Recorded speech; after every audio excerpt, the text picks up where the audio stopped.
All right, so I'm winging this. We're trying to do minimal cuts, and what I want to do today is we send out a lot of base maps with our harnesses and such, and people have no idea how to sync the timing up on these Haltechs. So basically, I've got this guy here that works for me, and he does not have any idea how to do this. He knows how to use a timing light, and he knows kind of how to push buttons on a laptop. Like I'm talking about, like to turn it on. So it's already connected for him, and I'm going to explain to you guys how to do this, and to him how to do this step by step, and we're going to let him sync it up real quick on this. Sorry, Dylan, I'm using your car as an example. My bad, man. All right, guys. This is cut number 1 that I didn't want to make. All right, so here we have specimen number 1. It's Isaiah. Here we have our patient. It's Dylan's B-Series. It's got MSA built in it, blah, blah, blah, turbo kit, blah, blah, blah, blah, blah, blah. So what we have to do here is we have a Haltech 1500 ECU in here that we built the base map for. I actually left the key on. That's cool because I'm stupid. Anyway, so we have a 1500 lead ECU in here. We've got the base map built. A lot of situations we get in like this, I send you guys a base map, and you want to get it running and driving prior to me having the car on the dyno, or we do a remote tune or something like that. So that's what this is for. What you're going to have to do is you have to hook your laptop up. You're going to get it connected. You can bring your own dummy if you want. He's not really a dummy. He's pretty cool. Anyway, so we got to have a timing light. We're going to put a timing light on the car, get it hooked up. We got this thing powered on. This is one of these fancy overpriced snap-ons. I've got it set up correctly. It is set to 20 degrees. The car already runs. I'm going to send you a base map. We use either the T1 cam trigger or these awesome, I can't pronounce it. He's Steve Villacruz. He's the man. Almanazar. It's his mom's name, and she was awesome too. And so he changed the name of his business. That's pretty awesome of him. But his product's amazing. The support's amazing. But that's what we use. This is a regular B-Series guy. I'm doing another video on how to set up the trigger sensor correctly because it's taken me a couple tries in comparison to some other brands. We use this same kind of stuff on H-Series and D-Series, so this stuff all applies. If it's Haltech with a similar cam trigger, we're going to set it up the exact same way. We want the computer and the engine to agree on what the actual timing is. So get your timing light on. I'm using 20 degrees. That way it'll idle nice and happy at 20 degrees. So what we're going to do, Isaiah, you got that? Yep. All right.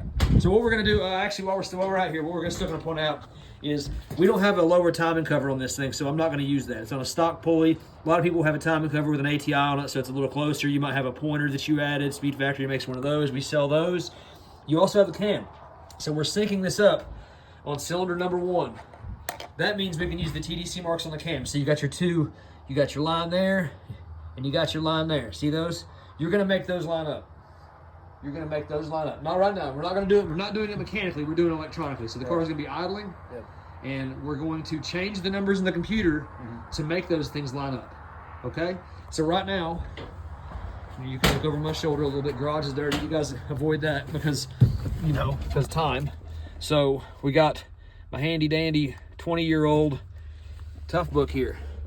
All right, so over here on the side, a lot of times you guys will open your base map on your fresh software, and they'll look like this with nothing on the screen maybe. These little dash marks on the side, click on that. All right, so what we're gonna do, we're gonna go down here to ignition tuning, click on it. See that right there? It says lock mode, disable. We're gonna switch that to always on. And then we're going to make sure that firing angle says 20. So what's going to happen is when we hit lock, the car is going to run 20 degrees all the time. Got it? 20 degrees. Got it? 20 degrees all the time. All the time. So you're also able to check that right here. I've got a little box for ignition angle 1. It'll say 20 on it. So then you're going to come up here to engine configuration. If I weren't retarded, you got to open up the little arrow there. I'm trying to do it through my phone and then also around my phone. Go to trigger system. We've already got, I'm going to send it to you like this. We're going to have it set up. We're going to have it set up to where it's going to look just like this. If you order this same exact cam trigger set up for me with this base map for me, this is exactly what you're getting. Every single car has a slightly different, see this number right here. That number is going to change on every single car. by just a little bit, maybe. By just a little bit. But that is the TDC angle. That is going to change. You're locking the timing, and you're changing that number right there. See that, Isaiah? Yep. That TDC angle. Say TDC angle. TDC angle. That's what we're changing. Up, down, until it matches. Until out there on the cam gears look like they're like they would be if you were setting TDC. All right. When you're done with this and they line up, you come back up. You can close that back out. Come down to ignition tuning. And then disable the lock mode. If not, you'll be like Gary Davis was once, and you'll go down the racetrack with 30 degrees everywhere. We are not on a small block that's got double hump heads and stuff. We do not want to do that. So, y'all got that? Maybe y'all got that. All right, so we're gonna fire this thing up. Isaiah, do you got that? That's the important part here. All right, let's get ready to laugh at him. All right, so let's fire this thing up. Make sure it's in neutral. So there we are. It's all yours, bub. You gotta lock it. You heard the instructions. You gotta lock it.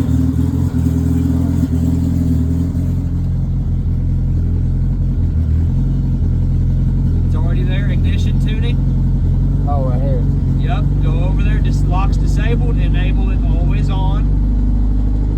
And it's on. See up top the ignition angle. Look up top. There you go. It's on, right? Locked at 20. Yep. Right here. Now, actually, before you get out, get back in. Get back in. Before you go back, go up to engine configuration on the left. Yep. The little edge on it. Open it up. Go to trigger. Now click on trigger. Just the top one. There you go. And now, so see down. See where it says 310. Yep, that guy right there. Leave him alone. Come out here. He's getting out of the car, guys, in case you can't see. Oh, it's mad. It's idling money. They haven't done any tuning on this. It's literally just got a baseball. It is not on. I don't know if you guys can see that or not. It's spread out quite far. I'm not going to use my finger. But he's already locked here. All right, so get inside. Make that number bigger or smaller and try to make that change back where it should.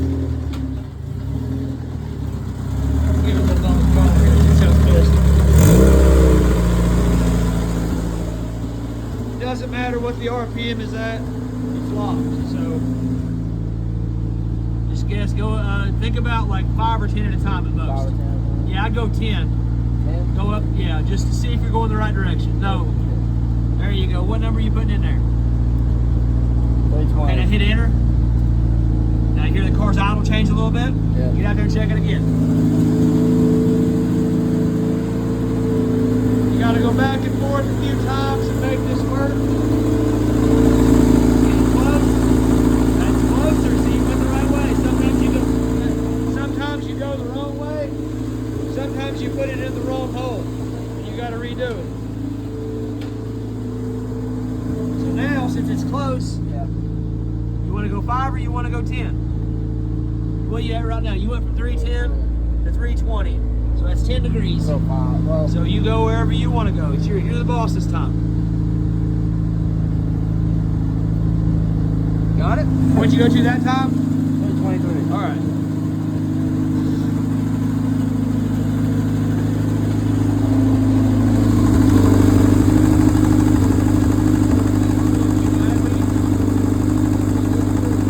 Sure?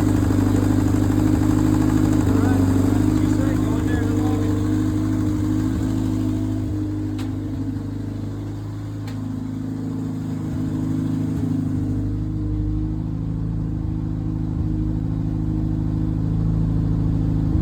See, whenever you have close that back up, it's under ignition. So, nope, not that one. Nope. Let's go to go up and close that, and then close sensors too. That way it's just not ugly. You see how ignition tuning is highlighted? That's because it tries to warn you. So you don't even have to click that. Click the main, yeah, there you go. And now disable. Bam, now your timings went back to normal. See how it's moving around now? Yeah. All right, go ahead and kill the car. Good job. And that's it. That's how you sync the timing map. Every single car, even on a base map that's a EP3 with stock triggers, we check all of those because sometimes they're off. It's always a good idea. And sometimes we check for drift. Sometimes I'll just tune it into the map. Most of the time I just tune the drift. Usually there's a little bit of drift on it. Yeah. Like when you rev it, it'll move around. Yeah, I noticed it like just sitting our island, it was like. Yeah, it'll do. To be honest with you, like there are people out there that care a lot about that. So far, I haven't had it make any difference in the last 20 years.